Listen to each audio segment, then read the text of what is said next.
kuasamu penuh mulia Yesus Tuhan semesta, Raja segala raja, selama-lamanya, Raja segala raja.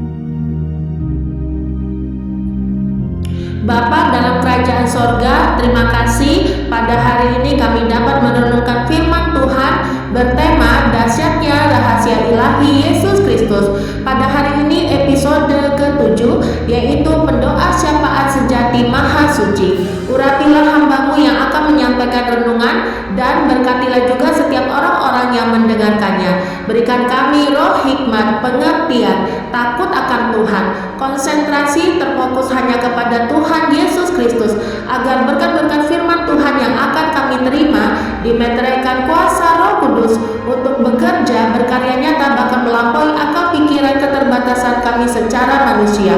Terima kasih ya Bapa, terpujilah namamu. Dalam nama Tuhan Yesus penebus dan juru selamat kami yang hidup dan yang kekal selamanya, kami sudah berdoa dan ucap syukur. Haleluya, amin.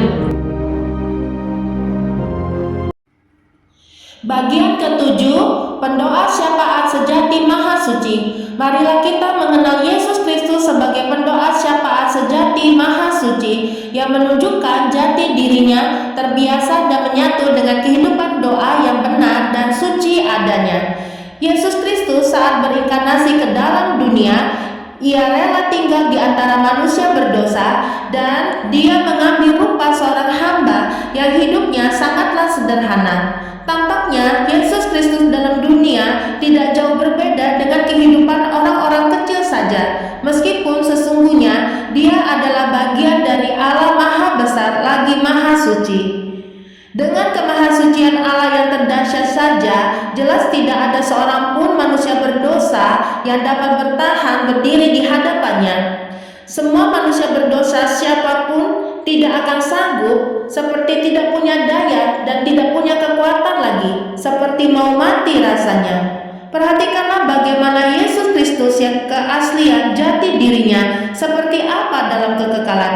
Namun di dalam dunia, Yesus Kristus telah datang dalam kerendahan hati, lemah lembut, begitu ramah, hatinya penuh belas kasihan besar terhadap orang banyak. Yesus Kristus mempedulikan mereka dan mencari yang terhilang, yang tersesat, yang sakit, yang menderita, bahkan yang pernah jatuh dalam kejahatan dan masih banyak lagi. Yesus Kristus mau memulihkan hidup mereka semua. Terlebih lagi visi misinya terutama adalah menjadi juru selamat umat manusia.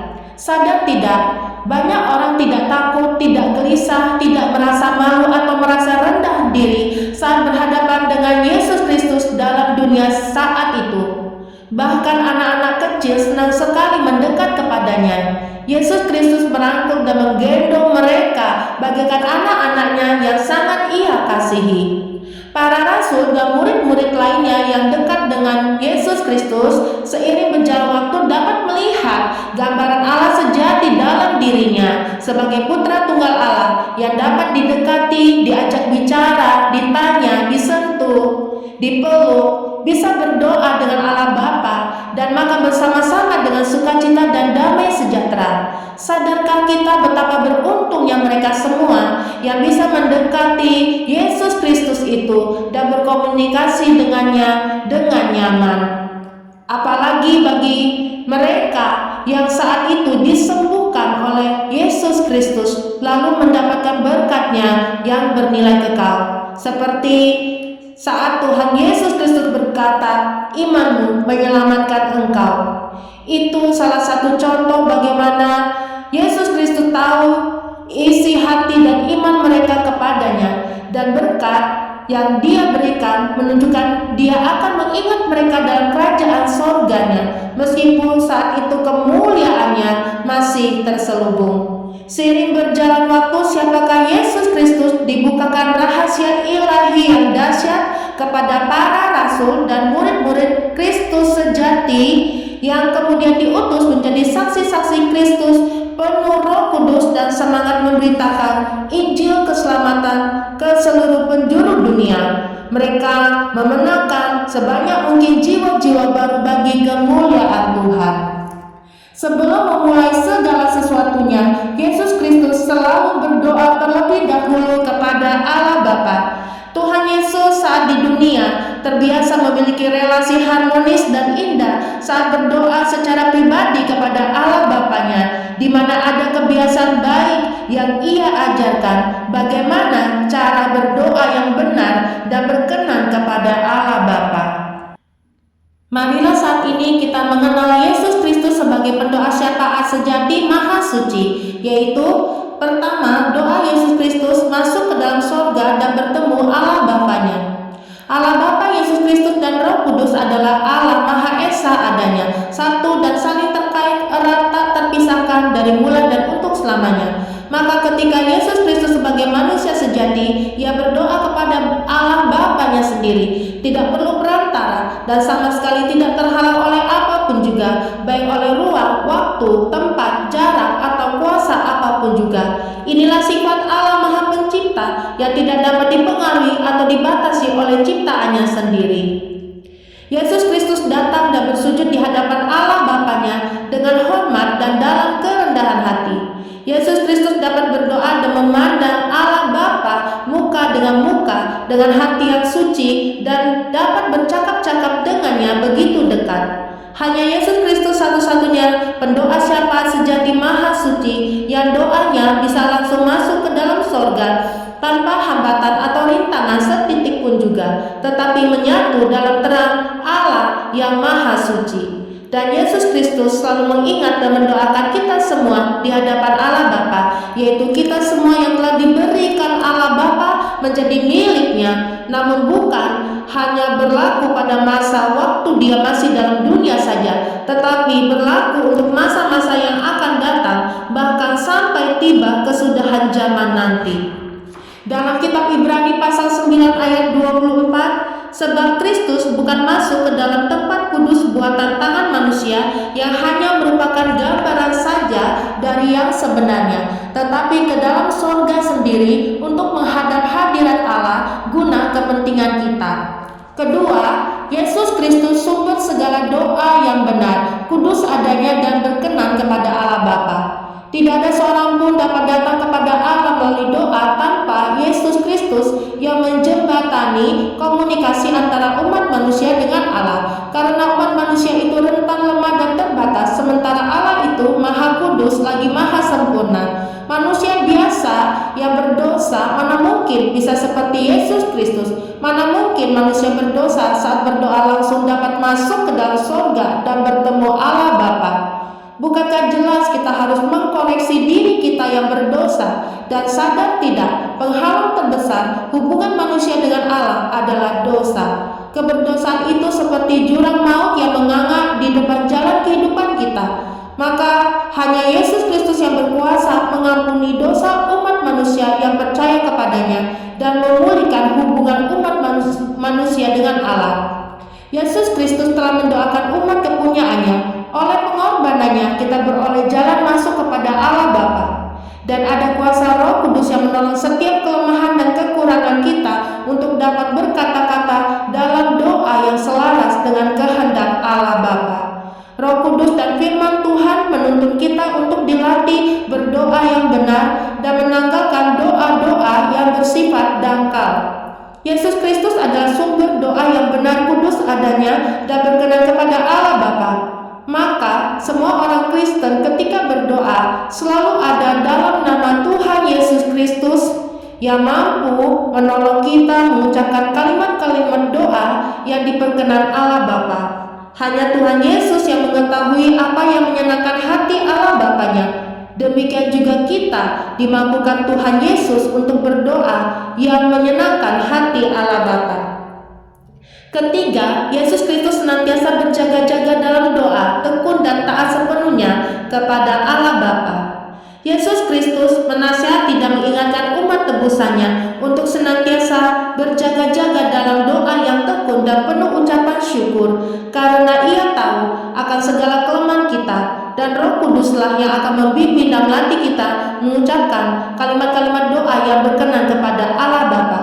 Yesus Kristus sudah menunjukkan teladan kehidupan berdoa yang sejati dan suci adanya, di mana Ia mengerti benar setiap bahasa tetesan air mata dalam doa-doa yang umatnya naikkan. Ia mengerti sepenuhnya apa yang ada dalam isi hati dan keluhan-keluhan umat manusia yang terucap dalam doanya.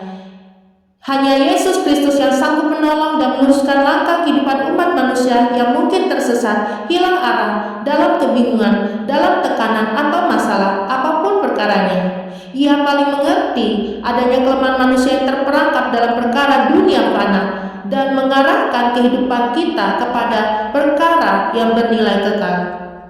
Ketika masih di dunia, Yesus Kristus pun menaikkan doa dengan ratap tangis dan keluhan-keluhan, tetapi dalam kekudusan dan hidup saleh, karena Ia sama sekali tidak dikuasai oleh dosa. Perhatikanlah apa yang Yesus Kristus alami ketika Ia sedang berdoa di Taman Getsemani. Ia mengalami tekanan dan ketakutan yang tidak biasa, sampai peluk-peluk keringatnya menjadi darah yang bertetesan ke tanah, karena Ia akan mengalami penderitaan di atas kayu salib.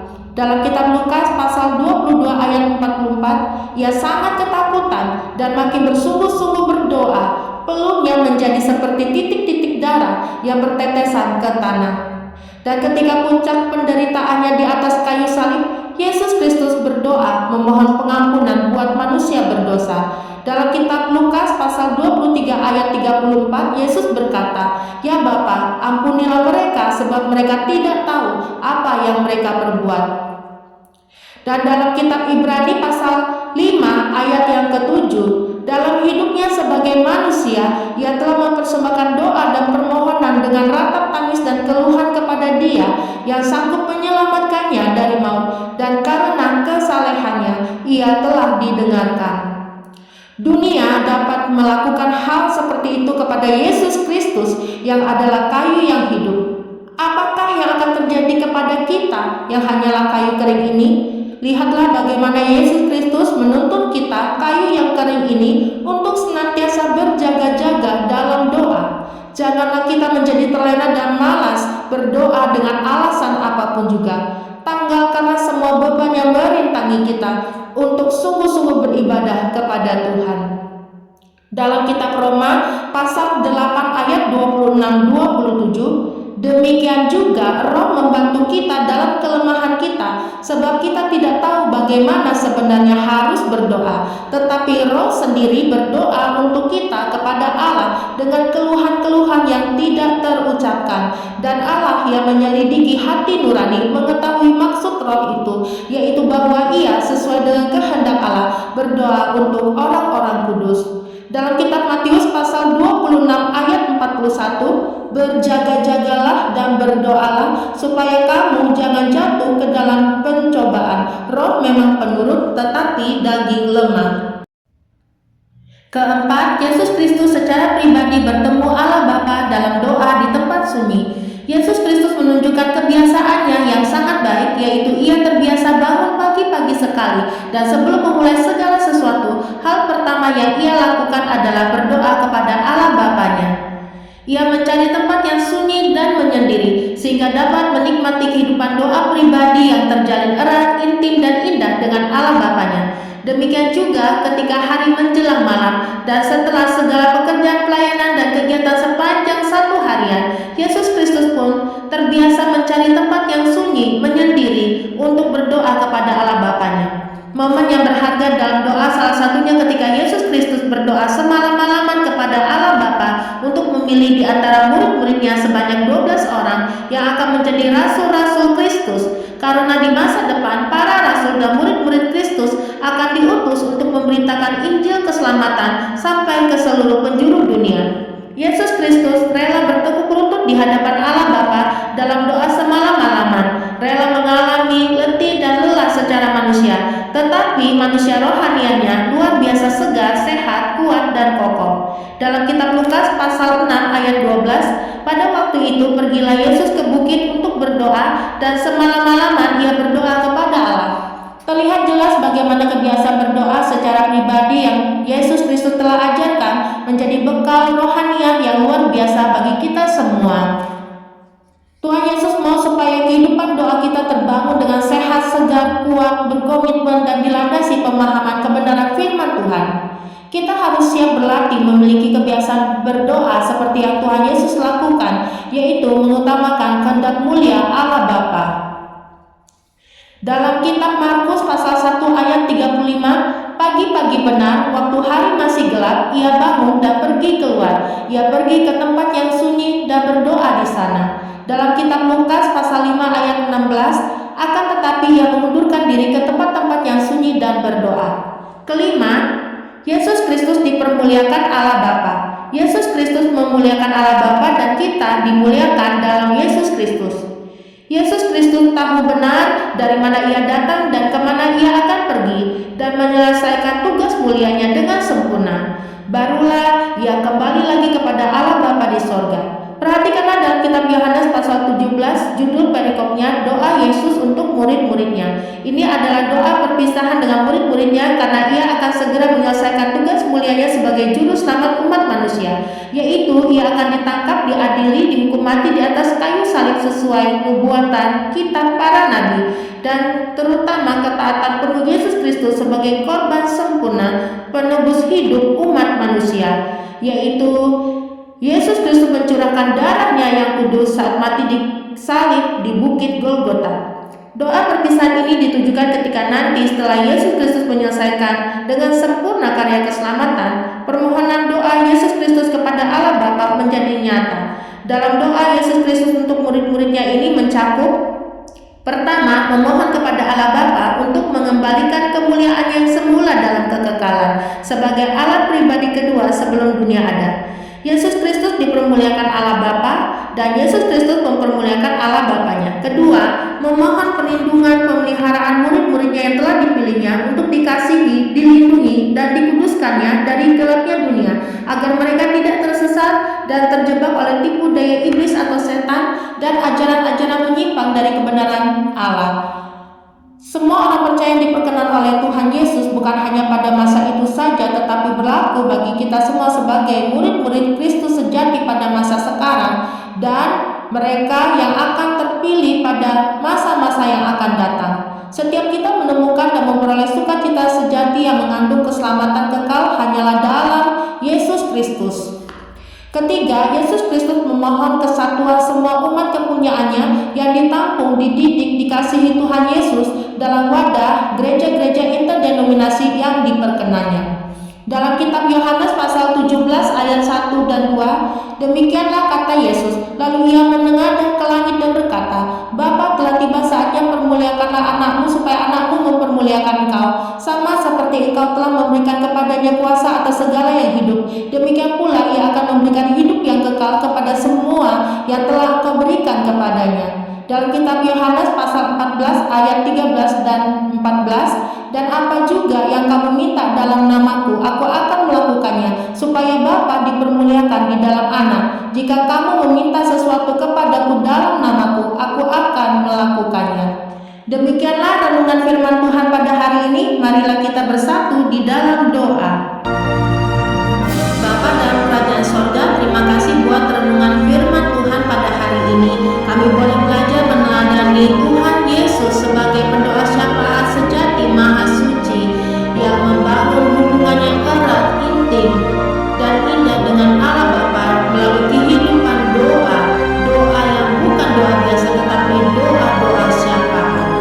Terima kasih ya Bapa, didiklah kami orang-orang Kristen mau mengakui Yesus Kristus sebagai pendoa syafaat sejati maha suci, dan doa yang kami naikkan bukan doa biasa tetapi